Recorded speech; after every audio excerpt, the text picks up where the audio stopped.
A refrigerator spacer is essential when there's an under-counter appliance in place. There are 3 holes on the side towards the back of the cabinet and 3 on the side towards the back of the refrigerator panel, or ORP.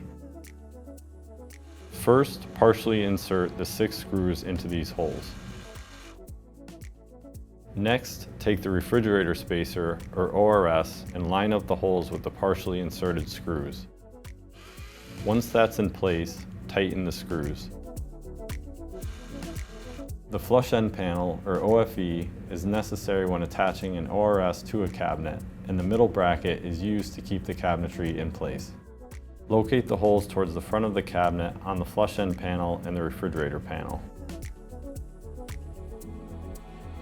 Line up the middle bracket with the holes, insert 2 screws on each side and tighten.